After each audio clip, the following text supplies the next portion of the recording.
Della Rourke buried her husband. Then she buried her hopes. And by that cold autumn, she was down to burying her father's ranch, one fence post at a time. The bank man came on a Tuesday. She was still in mourning black, the good dress worn thin at the elbows, and he rode up bold as noon and nailed a paper to her barn door. Foreclosure notice. He hit that nail 4 times with the flat of a shoeing hammer, and each blow rang across the yard like a bell nobody wanted to hear. Della watched from the porch. She did not cry.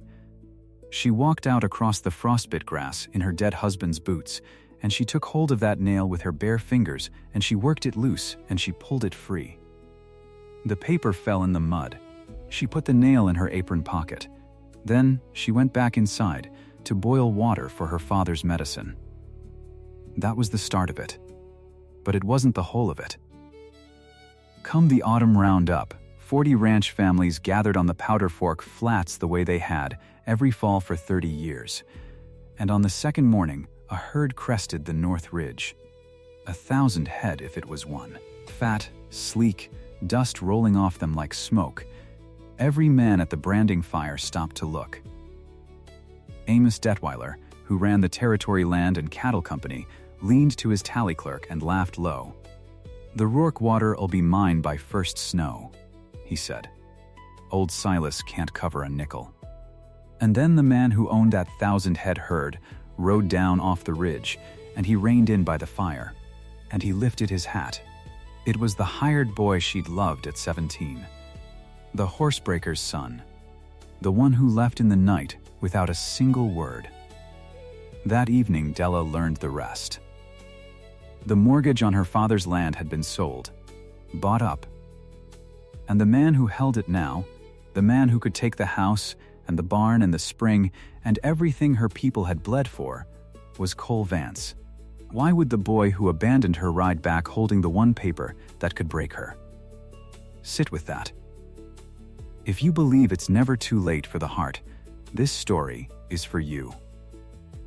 Before we ride on, do something for me. Tap that subscribe button, and down in the comments, tell me the town you're watching from tonight. I want to see how far this story rides, from what porch, what kitchen, what corner of the country you're listening in. Go on and do that now.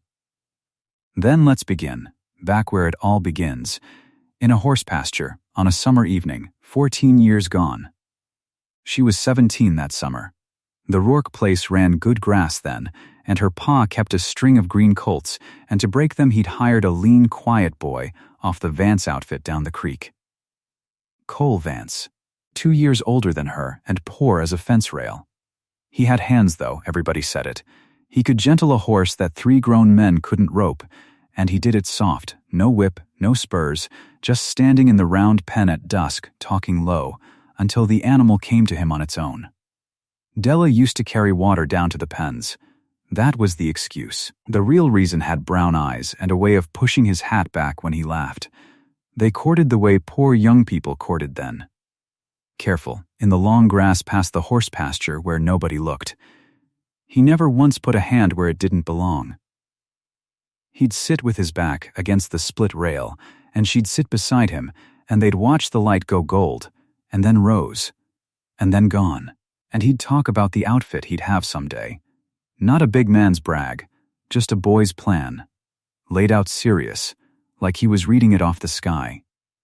One evening he had something for her. He'd been at it for weeks. She'd find out later. He'd pulled hair from the tails of the colts, the black and the sorrel and the gray, and he'd braided it. Slow, tight, even, into a hackamore bridle, a horsehair hackamore, the kind the old vaqueros made. He put it in her hands. It was soft and it was strong, and it smelled of horse and leather and him. "I made you something to hold," he said. "So you'll wait." She asked him, "Wait for what?" "I'm going to go make something of myself," Cole said. "I got nothing to offer your pa but 2 hands, and Silas Rourke wants better for you than a hired boy. So I'm going to go get better. And I'm coming back with something to offer him. I swear it, Della, on this." And he closed her fingers around the braided bridle. She believed him. That's the part she'd spent 14 years being ashamed of. She believed every word. He was gone before the week was out. No note. No goodbye at the gate. She waited 3 days thinking he'd gone to see his people. She waited 3 weeks telling herself he'd send word. She waited through the first snow, and the second, and somewhere in there the waiting turned to a stone she carried in her chest, and the stone had his name on it. He'd said the sweetest thing a boy ever said to her, and then he'd ridden off and made a liar of himself. That was the whole story, far as she knew. Boys leave. She'd learned it young. Her pa never spoke of it. When she cried, he'd go quiet and hard around the mouth and find work outside. She thought that was a father's clumsiness. She thought a lot of things back then that weren't so. 2 winters on, Silas brought around Thomas Ames. The neighbor, 10 years older, steady as a stone wall, a good half-section adjoining, and no vices to speak of. Silas wanted it. "That's a man who'll be here in the morning," he told her, and there was something in the way he said it, some old fear working under the words, that she didn't understand and didn't ask about. She married Thomas because her pa asked her to, and because a girl learns to stop waiting. It was not a burning thing, it was a warm enough thing, and she was grateful for it. And when Thomas died of the pneumonia 2 years back, she mourned him honest and true. His saddle still hung on its peg in the barn, oiled, the leather kept soft the way he'd have wanted. She couldn't make herself take it down. So that was Della Rourke at 31. A widow twice emptied, once of a man, once of a girl's whole first faith. Running a ranch that was more debt than dirt, nursing a father whose heart was failing him a beat at a time. The strays scattered to the coolies because she couldn't afford enough riders to gather them proper. The spring, the good, cold, reliable powder fork spring that never went dry even in the killing summers, the one thing on the place worth coveting, and half the valley coveting it. She was hard now. She'd tell you so herself. Hard was how you stayed standing. And the one thing she'd built her hardness around, the cornerstone of it, was this. Cole Vance left me. He looked me in the eye and lied and rode off and never once looked back. Whatever comes, I know that much. She did not know that much. But that's getting ahead. The roundup gathered the way it always did that October. 40 families, near about. Wagons drawn up in a rough square, cook fires and branding fires, the bawl of cattle and the shout of men and the smell of scorched hide and coffee and dust. It was work, the roundup, hard shared work, but it was the closest thing the valley had to a holiday, too. Marriages got made at the roundup. Deals got struck. Reputations got born and buried. Della came because she had to. Her cattle, what she had left of them, carried the Rourke brand, and they were mixed in the great gather with everyone's, and to claim her own she had to be there for the sorting and the tally. She rode in on her good bay mare, with her pa jolting beside her in the wagon, wrapped in a blanket against the cold, too proud to stay home and too weak to ride. Silas Rourke had been a big man once. He was a small gray thing now, but the eyes still burned. She felt the looks when she came in. She always did. The poor widow. The Rourke girl who'd married up and got left with less than she started. Some of the looks were kind. Kind was almost worse. She kept her chin level and unloaded her father and set to work. She was at a branding fire late that first morning, working in iron, when the herd came over the ridge. You'd have thought a train was coming. Every head turned. 1,000 fat cattle pouring down the north slope in good order, a dozen riders working the edges, and out front a big man on a big blood bay horse, hat brushed clean, a coat that had cost real money. Detweiler's laugh carried across the fire.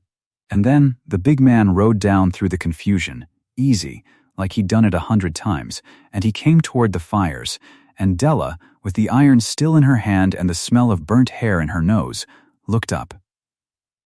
14 years is a long time. It changes a face, fills it out, weathers it, sets lines around the eyes. But it doesn't change everything. It didn't change the way he pushed his hat back. It didn't change the brown of his eyes when they found her across the fire and stopped. Neither of them said a word. There was a whole crowd around them, and a fire between them and cattle bawling on every side, and for one long second there was nobody in the world but the two of them and 14 years of silence. Then a rider called to him, and Cole Vance touched his hat brim. To her. Only to her, a small private thing, and turned his horse and rode on to see his herd bedded. And Della stood there with her heart going like a hammered nail and made herself pick up the iron and go back to work. She did not let her hand shake. She was proud of that later. Whatever else, she did not let her hand shake in front of 40 families. The talk started before the dust settled. It ran through the fires the way talk does.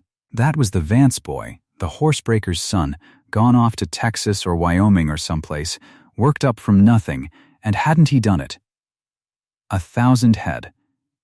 His own brand. Land, they said. A lot of it.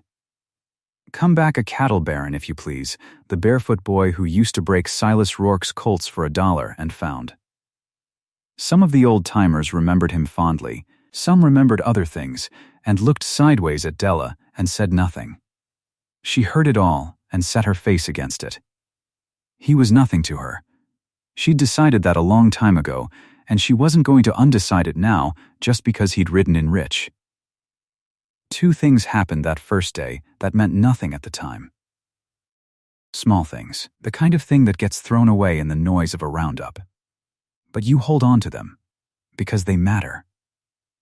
The first, a tally clerk, one of the county men who kept the books at the gather, was grumbling to another over the paperwork of the season. Della was near enough to hear, waiting to sign for her own count. "Half these notes changing hands," the clerk said. "The Rourke mortgage, that got bought up. Some cattle outfit, not the bank no more. Beats me why anybody'd want to hold paper on a dry-drawn place like that." And the other clerk shrugged, and they moved on to the next thing, and Della, who heard the word Rourke and pricked up, got called away to the sorting pen before she could think on it. It went out of her head. A cattle outfit. There were a dozen. It meant nothing yet. The second, her pa.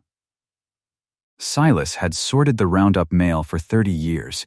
It was an old office of his, from when he'd been a bigger man in the valley, the one folks trusted to carry the mail sack out from Junction Bluff and hand it round at the fall gather. Even sick, even wrapped in his blanket in the wagon, they brought the sack to him out of respect.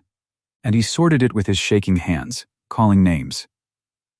Della was helping him, taking the letters as he named them, when she saw him go still over one. Just a beat. His thumb rubbed the envelope. Then, he slid it inside his blanket, quiet, and went on calling names, as if nothing had passed. She thought he'd found a bill he didn't want her to fret over. She let it go. She was always letting things go with her pa, in those days. He was dying. You give a dying man his small privacies. She'd remember both those moments later, and want to shake herself. That night, back at the ranch after the first day of the gather, she couldn't sleep. She got up in the cold and went out to the barn to check the bay mare, and she lit the lantern, and the light swung across the wall, and there, hanging on a nail where it had hung for 14 years, gray with dust, was the braided horsehair bridle. She hadn't looked at it in years. You stop seeing the things that hurt, they become part of the wall. But she saw it now. She took it down. The horsehair had gone stiff and dusty, but the braid was still tight, still even, still strong, a thing made with care by patient hands, meant to last. She stood in the cold barn holding it, and Thomas's oiled saddle hung on its peg behind her, and her dead husband and her lost boy were both there in that lantern light, and she was 31 and tired to her bones. "You lying son," she said to the bridle. Soft. There was no heat in it. 14 years takes the heat out. There was only the old stone in her chest, and the dust, and the cold. She hung it back on its nail. She did not throw it out. She told herself she'd throw it out. She'd been telling herself that for 14 years. The roundup ran a week and more, and there was no getting away from him. The gather was a shared thing. That was the whole point of it. Every outfit threw its riders and its remuda into the common work, and the herds got sorted by brand, and the strays got claimed, and the whole valley's beef got readied for the long drive to the railhead at once, because 40 small outfits could do together what none could do alone. So Cole Vance's crew worked the same range as Della's 2 hired men, and there was no wall to put up between them, no matter how she wanted one. He put his men in beside hers on the drive. She noticed it and read it wrong. Convenience, she thought. His outfit was big and hers was nothing, and the trail boss paired the crews as made sense. She didn't know yet what she'd learn, that the pairing was Cole's doing, quiet, arranged with the trail boss before she'd even signed her tally, so that the Rourke cattle would ride the whole drive inside the shelter of the Vance riders, where no stray would be lost and no weak cow left behind. She found that out in pieces. The first piece came the 3rd day, when she overheard 2 of his hands talking at the water. "Boss says no Rourke stray gets left on the range," one said, wringing out his neckcloth. "Says any of us rides in short a Rourke cow, we ride back out for it. Beats me why he's so partial to a 2-bit brand."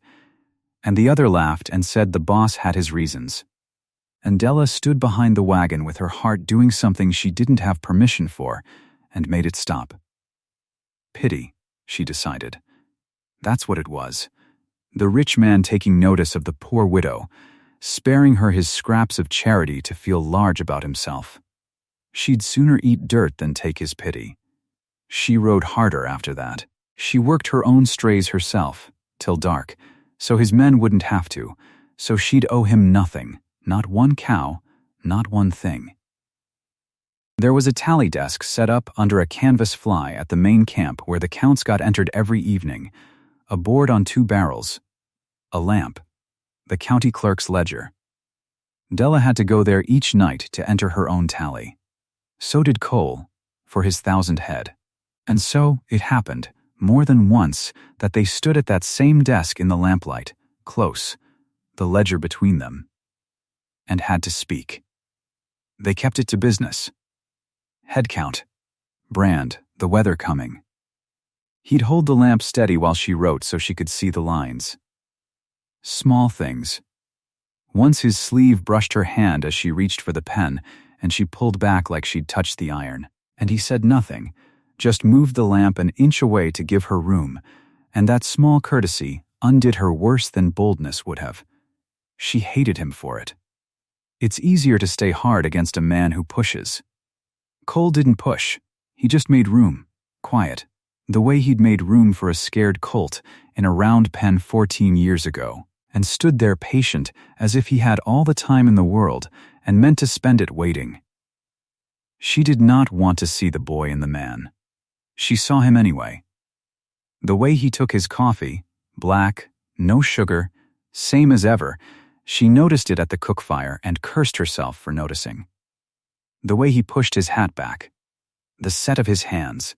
14 years had made him rich and hard and a stranger, and under all of it the boy she'd loved was still there, and that was the cruelest thing of all, that he could change so much and not enough. It was Detweiler who forced the thing into the open. Almost Detweiler was a smiling man, which is the worst kind. He ran the Territory Land and Cattle Company, an outfit backed by money from back east, and its business was land, buying it cheap off men who'd broken themselves proving it up, running its own stock behind, and getting bigger the way a snowball gets bigger, off other men's ruin. He wanted the Powder Fork spring the way a man wants water in a dry country, which is to say he wanted it more than he wanted to be decent. The Rourke place sat on the best water in the valley, and the Rourke place was drowning in debt, and Detweiler could smell a default the way a buzzard smells what's dying. He came to Della on the 5th day of the gather, found her at her wagon, mending a girth, sat his horse and smiled down at her and made his generous offer. The company, he said, would buy her out. Now, before the sad business of a foreclosure. He'd give her a fair price. He said fair like it was a gift, enough to move her pa somewhere warm and settle her comfortable. A young widow, no sense her breaking herself on a losing outfit. All she had to do was sign, and it'd be clean, and nobody shamed. Della kept mending the girth. And if I don't sign? Detweiler's smile didn't move, but something behind it did. He laid it out plain then. She owed $1,900. He knew the exact figure, which told her something. He'd been in the paper. 1900, due the day the roundup herd sold at the railhead, which was 26 days off. 26 days. If she couldn't lay $1,900 on the table by then. And how would a woman with 2 hired men and a scattered herd ever do that? The note came due, and the note holder foreclosed, and the land went, and the spring with it. First snow, Detweiler said pleasantly. I expect to be watering my stock at the powder fork. It'd go easier for you to take my price today than lose it all for nothing come the deadline. I'm trying to do you a kindness, Mrs. Ames. She looked up at him. She used her dead husband's name back at him, since he'd used it. Mr. Detweiler, she said. My pa dug that spring out with his own hands when I was a baby. You'll water your stock there over my grave, and not before. And she went back to the girth. He tipped his hat and rode off smiling, and she sat there with her hands finally shaking, where nobody could see. 26 days. $1,900. She did the sum in her head 100 ways that night, and it came out the same every way. It couldn't be done. Her whole herd, sold clean, wouldn't clear $1,900 after the freight and the commission, and she needed something to live on, and something for her pa's medicine besides. It couldn't be done honest. And she would not do it any way but honest. She didn't sleep that night either. Then came the general tally, and the worst hour of her life to that point, and I'll tell it to you the way it happened. The general tally was a formal thing, near the end of the gather, when the county clerk reckoned up the whole valley's count before the drive, every brand, every head, entered in the big ledger, with the outfits standing round to witness and dispute. It was public by design, so no man could cheat another on the count.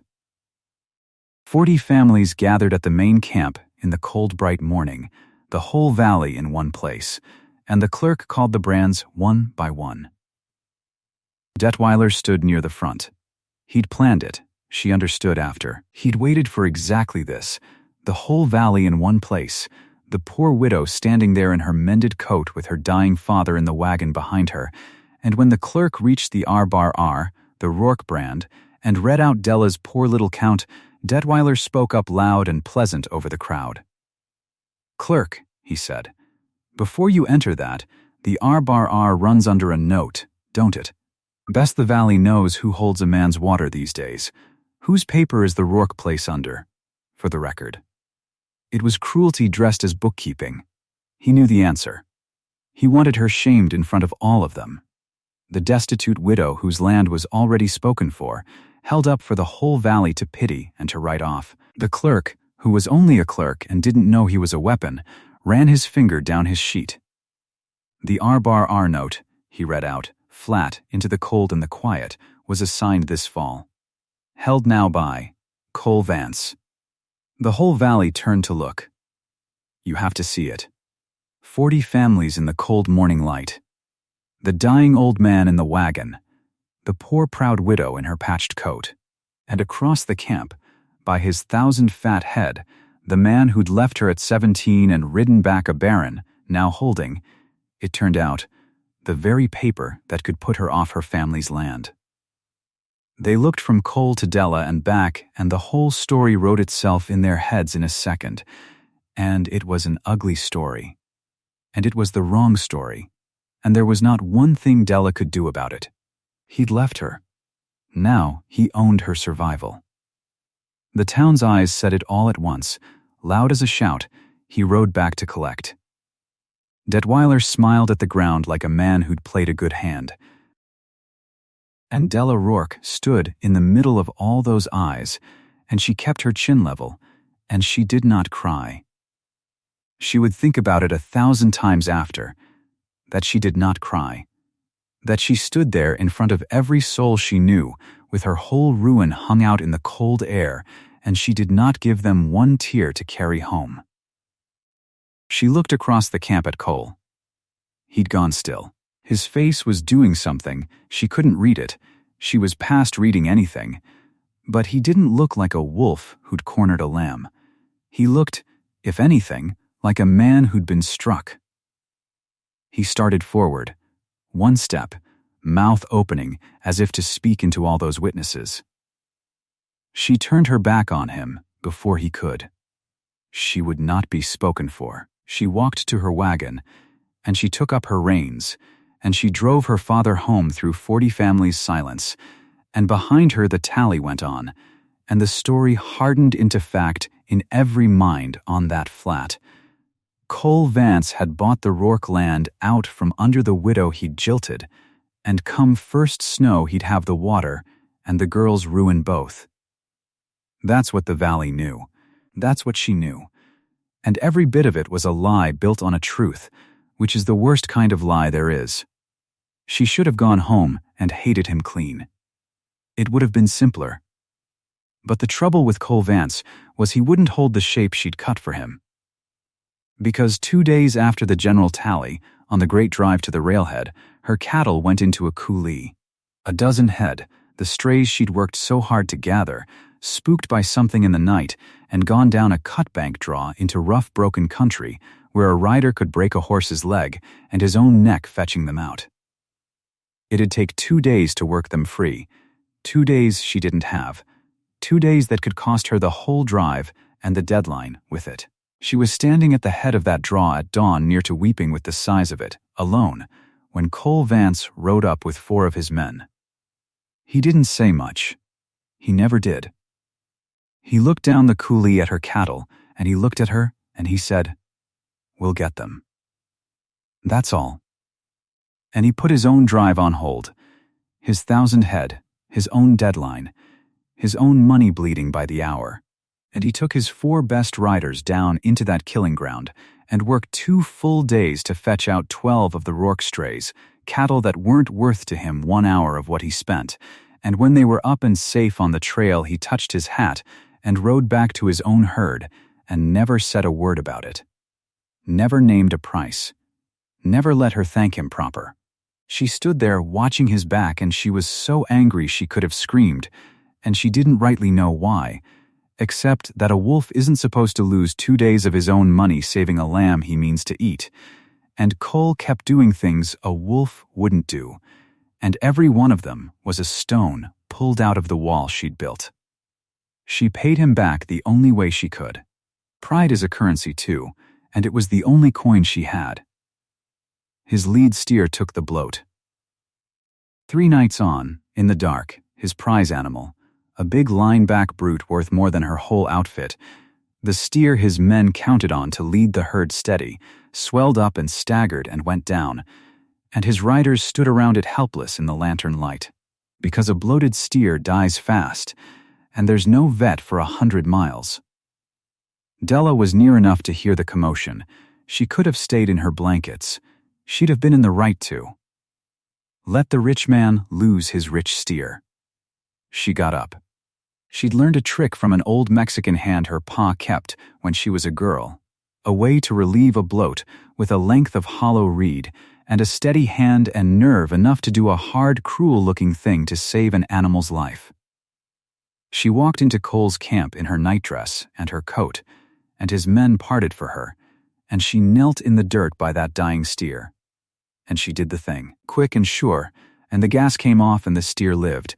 Then she stood up and wiped her hands and looked Cole Vance dead in the eye across his own downed animal. "Now we're even," she said. "You pulled my cattle out of the draw. I saved your steer. I don't owe you, and you don't own me. Whatever your paper says." And she turned and walked back to her own fire before he could answer, and her heart was going like a drum, and she didn't know if she wanted to weep or to laugh, and she was furious that she felt anything at all. Behind her, in the dark, Cole Vance watched her go, and one of his men said something low, and Cole told him to shut his mouth. That's all. He watched her fire until it burned down. She never knew that either. Detweiler wasn't done. Smiling men never are. When the offer to buy her out failed, and the general tally-shaming didn't break her, he did the cold thing. He had money, and money buys more than land. Word came down the drive that the freight, the rail cars and the shipping contracts out of the Junction Bluff pens, the only way to get beef to the eastern market before the price dropped for the winter, had been bought up. Contracted solid. By the Territory Land and Cattle Company. Detweiler had reserved the freight so that the small outfits, and one small outfit in particular, couldn't ship their beef in time to make the money to pay their notes. He'd rather spend $1 to cost her 10. That's how bad he wanted the water. She heard it at the shipping pens, and she felt the floor go out from under her. 20-some days gone now. The herd was almost to the railhead, and there'd be no cars to load it, or none she could afford after Detweiler had cornered them, and without the sale there was no $1,900, and without the money the note came due, and the note was held by the last man on God's earth she'd take mercy from. She stood at the pens in the falling light, with the whole thing closing on her like a gate. And here's where I have to leave you tonight, on the thing that happened next, because it's the thing that turned the whole story, and you'll want to be sitting down for it. Late that same evening, she went looking for the county clerk to beg for freight, any car, any price, and she cut through behind the tally fly where the ledgers were kept. And she came on 2 of Cole's men, loading a wagon, in the dark. They didn't see her. And one said to the other, plain as anything, tired and not minding his words the way a man doesn't, when he thinks he's alone, well, the boss got what he come for, near enough. Bought up Detweiler's own freight paper this afternoon. The company's carrying more debt than they let on, and Cole's holding a fistful of it now. Man's playing some long game with this valley, and I'll be hanged if I can see the shape of it. First, he won't press the Rourke note. You've seen it, marked hold, do not press, in his own hand in the drawer, and now he's buying up the man that's hunting the Rourke woman. Don't add up. Does it? Unless, and the other man hushed him, because a boothiel had scraped, and they turned, and Della Rourke stood at the edge of the lamplight, with her face white as bone, and her whole world tilting under her, having heard the 2 things she was never meant to hear. Hold. Do not press. In his own hand. And she understood, standing there in the cold dark, that she did not understand one single thing. Not about Cole Vance, not about the note, not about why the boy who'd left her rode back holding the one paper that could break her, and marked it, secret, in his own hand, do not press. She had to know. God help her, she had to know, and there was only one way to find out, and it would mean going to him in the night like a fool and throwing 14 years of hardness down at his feet, and asking the question straight. She turned and walked to the horse lines to saddle the bay. The ride to Cole's place took the better part of an hour. The bay knew the road even in the dark, and Della gave her her head, and she let the cold work on her face, and did not think, because thinking was the thing that would turn her back. His house sat low against the hill. One window burned. She tied the mare at the rail, and did not knock. The door was not locked out here. No door was, and she pushed it open, and stood in his front room with the bridle in her fist, the old braided hackamore she'd pulled off the nail in her own barn, gray with 14 years of dust. He was not in the room. But his study door stood open, and the lamp was there, and she went to it the way you go to a thing you already dread. There were papers on the desk. She had not come to read them. She had come to throw the bridle at his chest and ask him the one question straight. But the drawer was half pulled, and the note lay in it, her father's note, the one that could put them off the land by first snow, and across the top of it, in ink, in a hand she had known since she was a girl, were 4 words. Hold. Do not press. She stood a long time with her breath gone shallow. She did not wake him. She could hear him now, somewhere back in the house, the slow breathing of a man asleep. She put the bridle down soft on the chair. She left the way she'd come, and she rode home in the dark with her whole chest hollowed out, because she'd come to name him her enemy, and the enemy had written, in secret, in his own hand, "Do not press." She told no one. The next morning her father was worse. Silas Rourke had been sinking all that autumn, a little each day, the way a bank slides into a river. She sat with him and spooned broth he wouldn't take, and along about noon he caught her wrist with a strength she didn't know he still had. "I want to go out to Thomas," he said. "Pa, it's cold. I want to go out to Thomas. While I can." So she wrapped him in the wagon and drove him the half-mile to the little fenced plot on the rise, where her husband lay under a stone 2 years cut. Thomas Ames. The steady neighbor her pa had picked for her, the good quiet man who died of pneumonia the winter before last, coughing in the back room while the snow came down. She had mourned him honest. She mourned him still. Silas would not stay in the wagon. She helped him to the grave and he stood over it, hat in his shaking hands, and for a while he said nothing. Then he said, "Thomas told me something. Before the end. I never gave it to you. I've been a man who holds things back, Della. It's my great sin, and I'll answer for it." "Pa," he said. Near the last of it, Silas stopped and worked his jaw. He said, "Don't let her mourn me into the ground." Those were his words.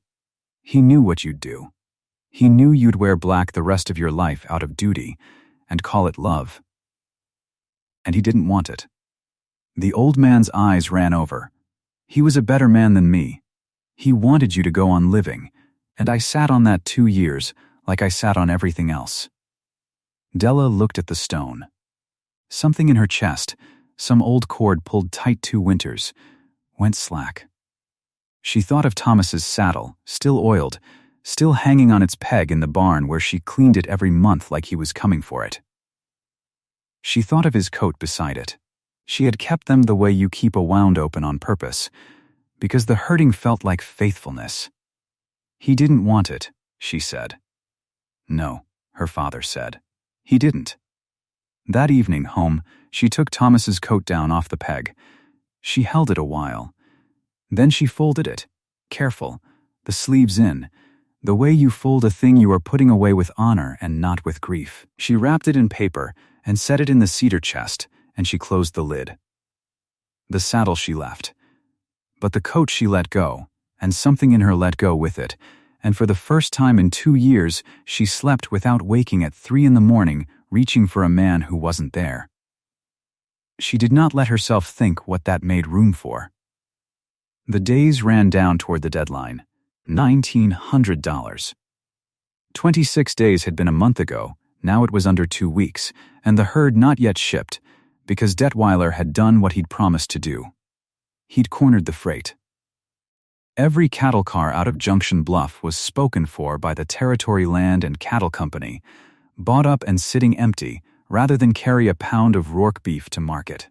She rode into town and stood at the shipping pens and watched her own future sit penned behind rails she couldn't move.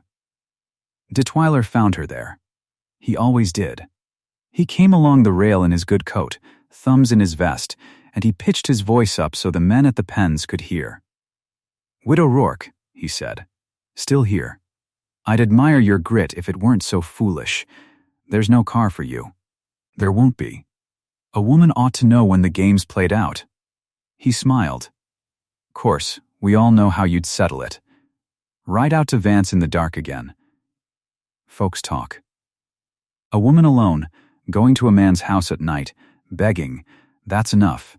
Detweiler." Cole Vance had come up quiet along the pens.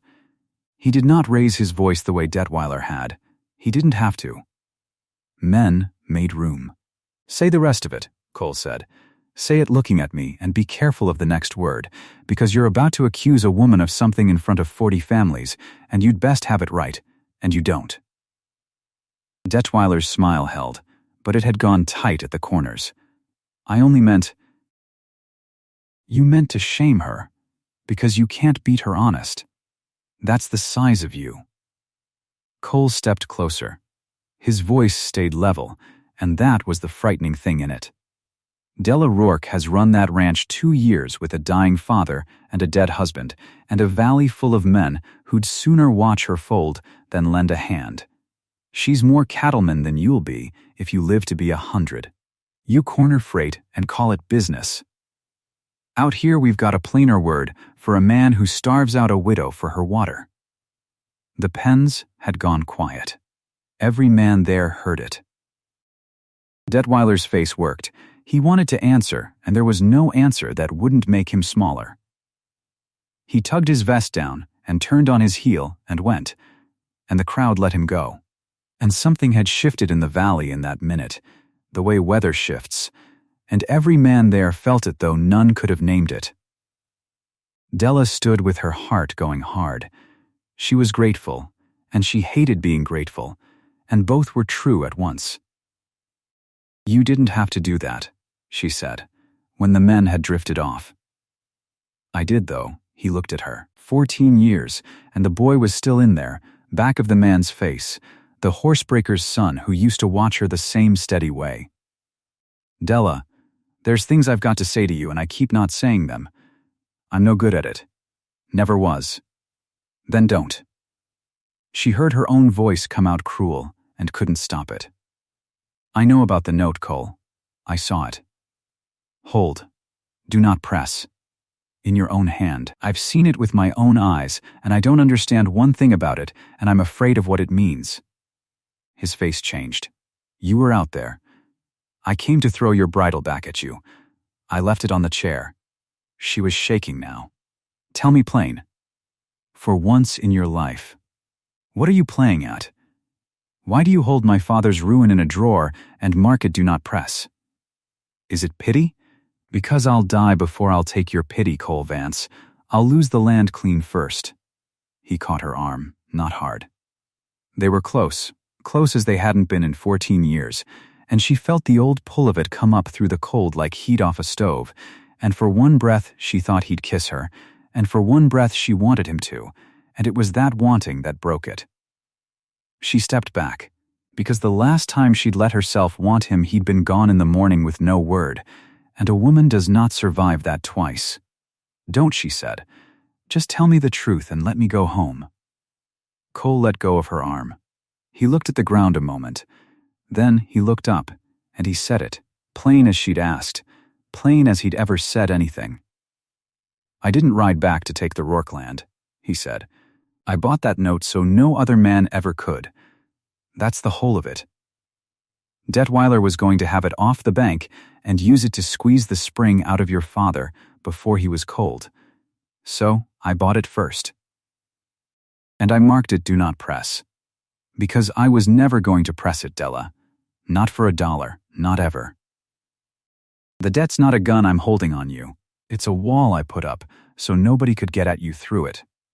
She stood very still. "The land was never in danger from me," he said.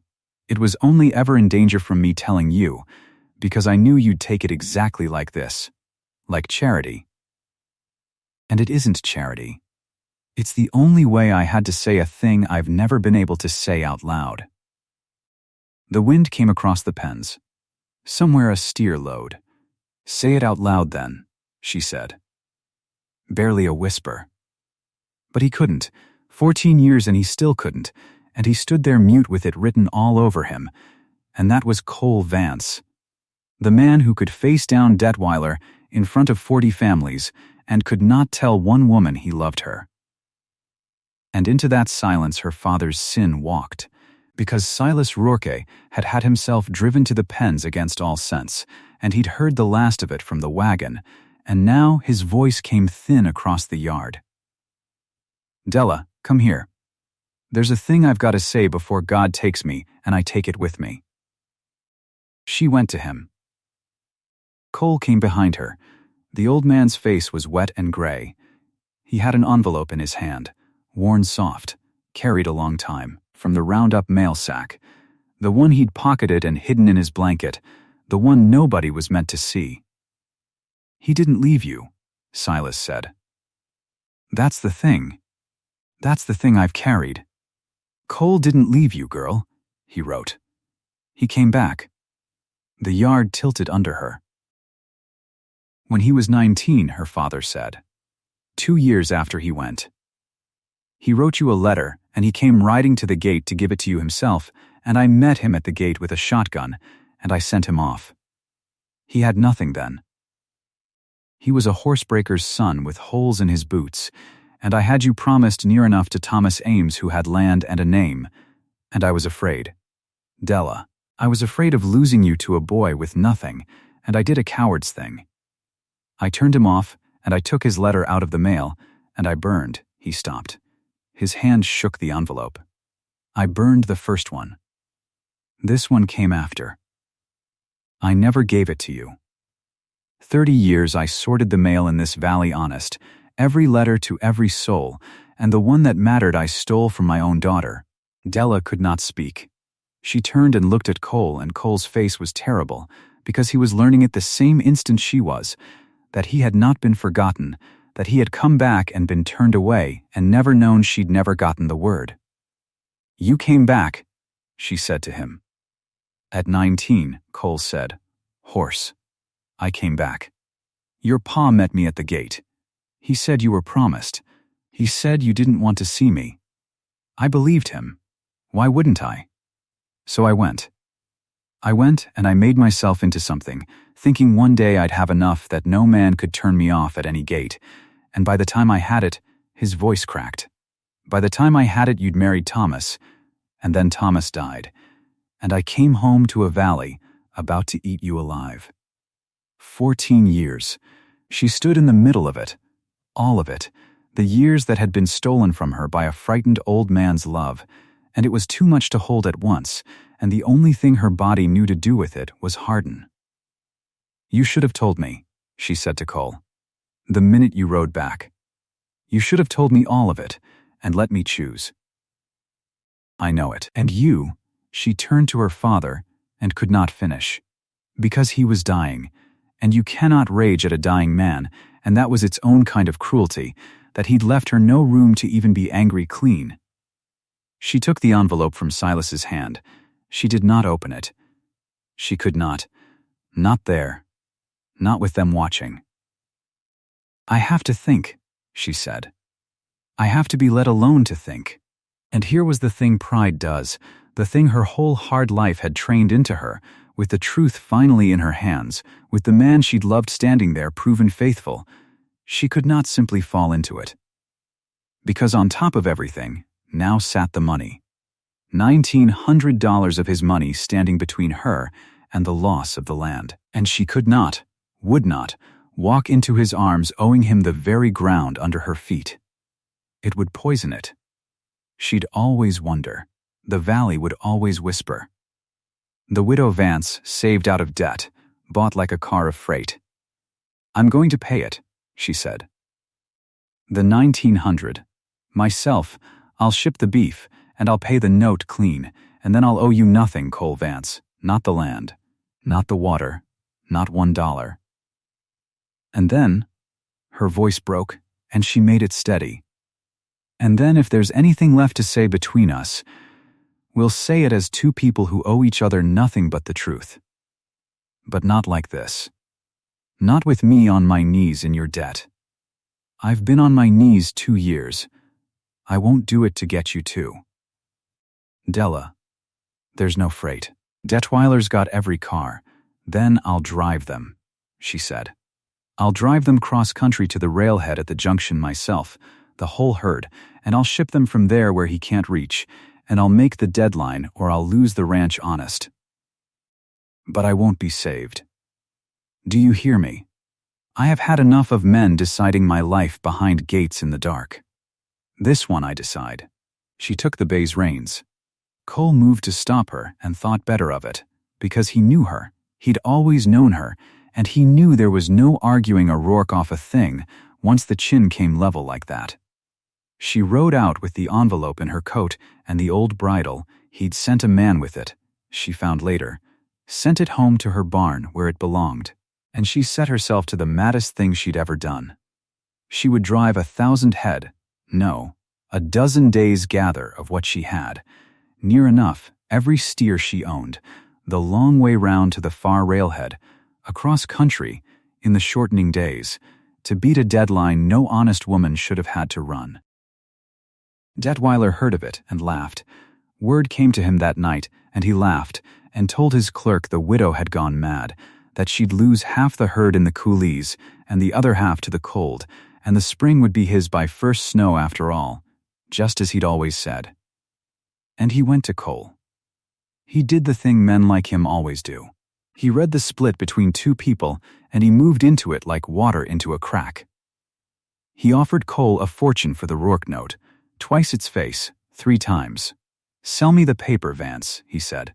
"She'll never make that drive, and when she defaults I want to be the one holding it, and I'll make you rich for it and you can wash your hands." Cole looked at him for a long moment. "Get off my land," Cole said. Della's drive became the thing the whole valley watched. It went out mouth to mouth the way news does in a place with nothing else.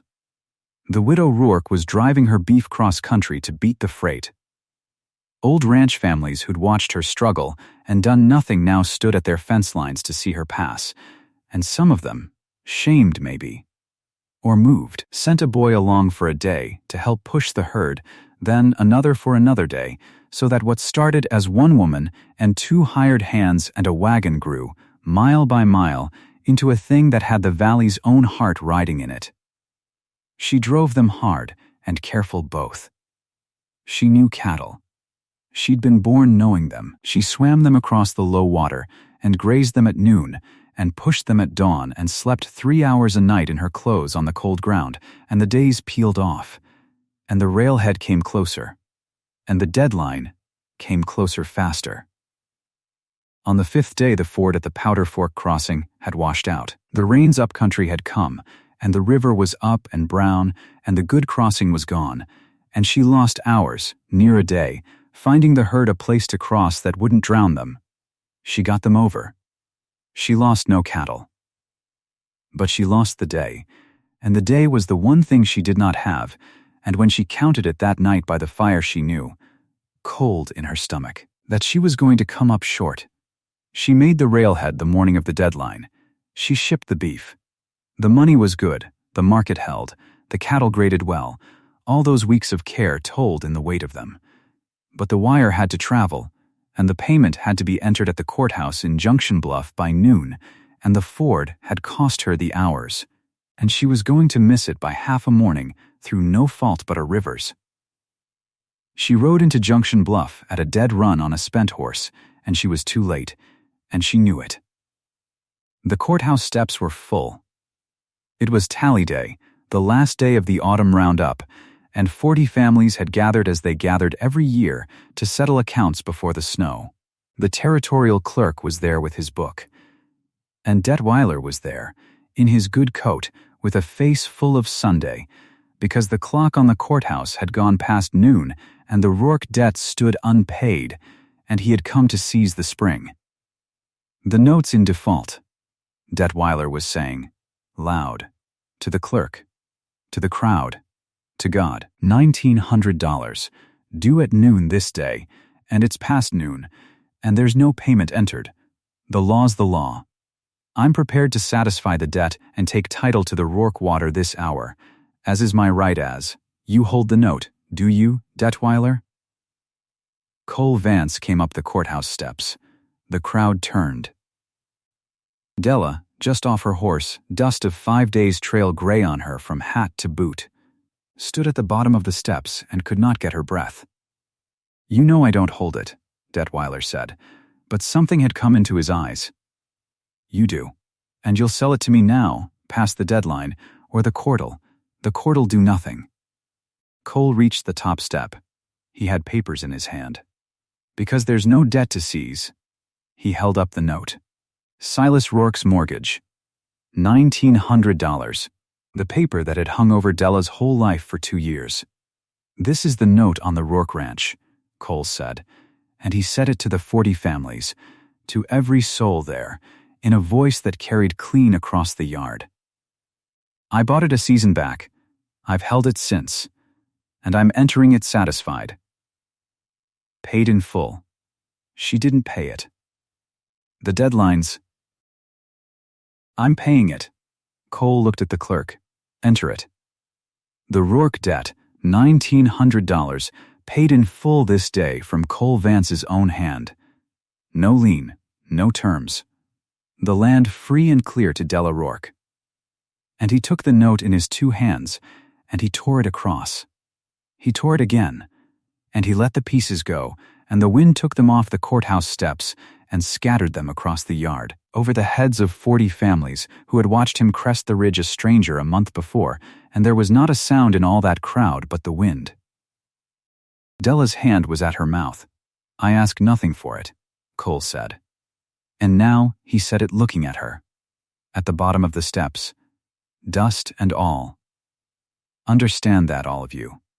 There's no bargain in it. She owes me not one thing. If she never speaks my name again, the land is still hers. Free. I didn't do it to buy her. His jaw worked. I did it because a man ought to be able to do one thing right in his life, and this is mine. Then he turned to Detweiler. Now, Cole said, and his voice changed, went dry and easy and terrible. As for you. Detweiler had gone the color of tallow. You cornered the freight to starve her out, Cole said. You mortgaged your company to the neck to do it. Bought up cattle cars and let them sit empty, and to pay for that you leaned on your own paper, your freight notes, your operating debt, all of it. You've been running the Territory Land and Cattle Company on borrowed money for 2 years, and betting the Rourke water would cover the whole. That's my business, it was. Cole lifted the other papers in his hand. I bought it. Every dollar of your defaulted freight paper, back in the spring when you first started cornering cars and I wondered why. I hold the company's debt now. Detweiler. All of it. And the company's in default to me this morning, same as you claim the Rourke place is to you, only yours is real. And there's no one riding cross-country to save you. The clerk was looking between them with his mouth open. You laughed to a tally clerk a month ago, Cole said, that the Rourke water'd be yours by first snow. That old Silas couldn't cover a nickel. He let a silence sit. You were right about one thing. Somebody did buy the Rourke land's future. It just wasn't you. Detweiler's mouth opened. Nothing came out of it. He looked at the papers in Cole's hand, and he looked at the 40 faces turned to him, the faces of men and women he'd sneered at for 2 years, as poor folk who'd always fold, and he understood that he was the one foreclosed, lawfully, brand safe, on the courthouse steps, in front of the whole valley, and that there was no washed-out ford between him and his ruin. No herd to drive, no one at all. He had done it clean and legal, and there was not one thing he could do. He turned. He got down the steps somehow, through a crowd that opened for him the way it had opened for him a month ago, only now it opened the way you make room for something you're glad to be rid of. He got on his horse, and he rode out of Junction Bluff, and the valley let him go, and that was the last the Powder Fork ever much saw of Amos Detweiler. And then it was quiet, and the wind, and the little white pieces of the note skittering across the yard. Della came up the steps. The whole valley watched her do it. 5 days' dust on her, her hands raw from the rains, her father's freedom scattered on the wind behind her. She came up the steps to where Cole stood, and she stopped in front of him, and for a moment neither one of them could find a single word. 14 years of them all crowding up at once, and none able to get through the door. She reached into her coat. She brought out the bridle, the braided horsehair hackamore he'd made her when she was 17, in the horse pasture. The one he'd swore he'd come back for her with something to offer her pa. Gray it had been, dust of 14 years on it. But she'd cleaned it on the trail, nights by the fire, and she'd looked close at it, and she'd found the thing she showed him now. It was fraying, she said. Her voice would barely come. At the ends. 14 years on a nail, it should have come apart. But somebody mended it. Somebody rebraided the ends where they'd gone, and did it careful, and put it back so I'd never know. She turned it in her hands. "You came by my barn all these weeks, and you mended a girl's bridle in the dark and hung it back on the nail and never said a word about that either." Cole didn't answer. He didn't have to. It was all over his face. "You've been mending things you'd never take credit for your whole life," she said. The note. The freight. This, she held it up between them. "You never learned to say it. So you just went around fixing my whole world in the dark and hoping I'd notice." "Della, I noticed," she said. And she used his name, plain, the way she hadn't let herself say it since they were both 17 in a horse pasture with the whole world in front of them. Cole. That was all. One word. His own name in her mouth, given back after 14 years, and it was the whole of the declaration. And it was enough. It was everything, and the 40 families on the courthouse steps understood it, and a sound went up out of them. Not quite a cheer, warmer than a cheer. The sound a valley makes when something that should have happened a long time ago finally does. Off to the side, Harlan Boyd, decent Harlan, who'd offered her a fair and loveless marriage to save both their spreads. The safe choice, the honorable man, Harlan Boyd took off his hat. He held it to his chest a moment, and he looked at the two of them, and he gave a small nod, the nod of a good man stepping back from a thing that was never his to have, and he put his hat back on, and he went to see about his cattle. It cost him something. He let it. Silas Rourke was there. They'd brought him in the wagon. He'd not have missed it for the world, and the world was near done with him, and he knew it. They wheeled the porch chair he lived in now to the edge of the crowd, and Della and Cole came down to him, and the old man looked up at the two of them standing together with the torn note blowing around the yard, and his ruined face broke. He had the deed in his lap, the deed to the Rourke land, free now, clear now, worth keeping now. He held it up to Cole in both shaking hands. "I sorted the mail too long," Silas said. That was the whole of it.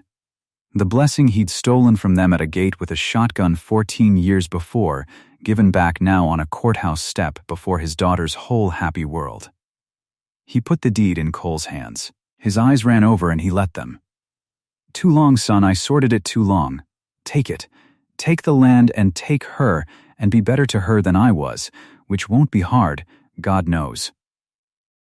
Cole took the deed. He put his hand over the old man's shaking hands and held them a moment. "I'll be good to her," he said. "You have my word on it." "I know you will," Silas said. "I always knew it. That was the trouble." And he laughed, wet and broken and free, an old man setting down the last thing he'd carried, and Della knelt by his chair and put her head on his knee the way she had when she was small, and forgave him without a word, because there wasn't a word big enough, and they both knew it. And none was needed. The first frost gave way to spring on the powder fork. A year on, the gate latch that had hung broken for 2 years, the one nobody'd had the money or the heart to fix, swung true. Cole had mended it, one evening, without being asked, the way he mended things. It caught soft and held, and swung open easy under a hand, and Della found herself, some mornings, opening and closing it, just to feel it work. The cattle on the water ran 2 brands now, the Rourke and the Vance, side by side on the same grass, drinking the same spring, the spring Detweiler had wanted, that stayed Rourke water, that would be Rourke and Vance water, as long as there was a valley to hold it.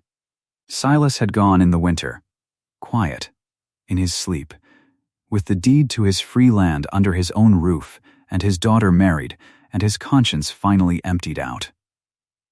They'd buried him up on the rise by Thomas Ames, and Della tended both graves, and mourned neither into the ground, because she'd learned the difference at last. Thomas's grave had a wildflower on it that spring morning, fresh, set there by her own hand. She stood over it. A moment. Then she walked home. That was the whole of it, a flower, and then the walk home, the living going on living, which was the only thing the dead had ever asked of her. Thomas's saddle she'd given, oiled and honored, to a young man starting out who had none, and by the front door of the Rourke house, on a new peg Cole had set there himself, hung the braided horsehair bridle. Retired now. It would never go on a horse again.